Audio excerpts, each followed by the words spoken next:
જય માતા ખેડૂત મિત્રો, આજે તારીખ 26 સપ્ટેમ્બર 2024 ને આજની સવારની હવામાન અપડેટની અંદર માહિતી મેળવીએ તો ગુજરાતમાં આગામી 3 દિવસ ભારેથી ભારે વરસાદને લઈને આગાહી.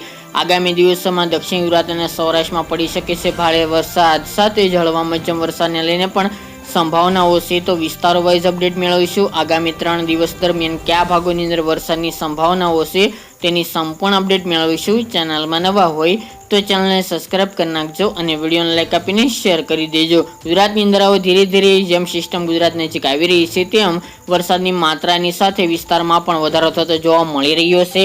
ગઈકાલના રોજમાં દક્ષિણ ગુજરાતના મોટાભાગના વિસ્તારો હોય, મધ્ય પૂર્વ ઉત્તરના અમુક ભાગો, તેની સાથે સૌરાષ્ટ્રના પણ ઘણા વિસ્તારની અંદર વરસાદની એન્ટ્રી જોવા મળી હતી અને રાત્રે દરમિયાન ગુજરાતના અનેક વિસ્તારની અંદર ગાજવીજ સાથે તોફાની વરસાદ નોંધાયો હતો. હજુ આજથી વરસાદની તીવ્રતામાં મોટો વધારો થાય અને વિસ્તારમાં પણ મોટો વધારો થાય તેવી સંભાવના રહેલી છે.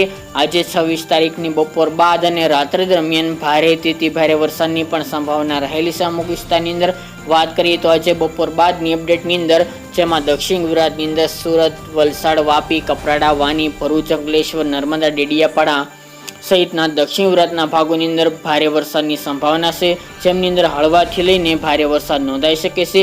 એકાદ વિસ્તારની અંદર અતિ ભારે વરસાદ 6 ઇંચ કરતાં પણ વધુ વરસાદની સંભાવના એકાદ બે વિસ્તારની અંદર જોવા મળી શકે છે. જ્યારે મધ્ય પૂર્વ વિસ્તારો જેમાં દાહોદ, ગોધરા, છોટાઉદેપુર, કવાંટ, લુણાવાડા હોય, વડોદરા, મહીસાગર અને પંચમહાલ અને મધ્યપ્રદેશ બોર્ડર લાગુ વિસ્તાર ત્યાં 1 થી લઈને 4 ઇંચ સુધીના વરસાદની સંભાવના છે.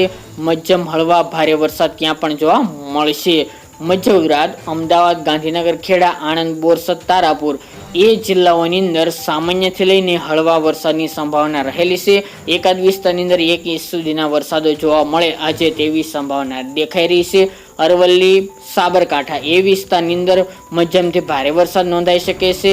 સાથે ઈડર, વડાલી, ખેડબ્રહ્મા, અંબાજી છે, આબુ, પાલનપુર, સિદ્ધપુર, વડનગર, રાજસ્થાન બોર્ડર લાગુ વિસ્તાર, બનાસકાંઠા હોય, પાટણ, મહેસાણા, કડી, માણસા, પ્રાંતિજ, થરા, ભાંભર, પ્રાંતિજ તેમજ રાધનપુર, ધાનેરા, થરાદ આજુબાજુ એ ભાગોની અંદર હળવાથી લઈને અમુક વિસ્તારની અંદર મધ્યમ વરસાદ પડી શકે છે. બાકી બનાસકાંઠાના ભાગોની અંદર સામાન્ય વરસાદની સંભાવના છૂટાછવાયા ભાગોની અંદર જોવા મળશે.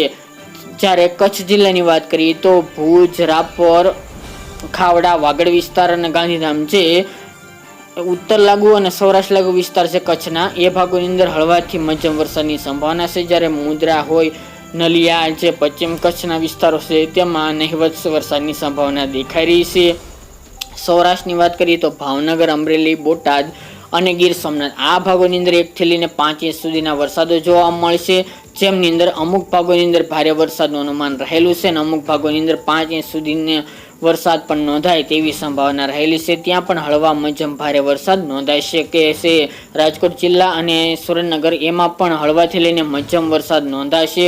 મોરબી, જામનગર, દ્વારકા, પોરબંદર અને જુનાગઢ એ ભાગોની અંદર છૂટાછવાયા ભાગોની અંદર વરસાદની સંભાવના દેખાઈ રહી છે, પરંતુ સામાન્યથી હળવા એકાદ લોકલ વિસ્તારની અંદર મધ્યમ વરસાદ નોંધાઈ શકે છે.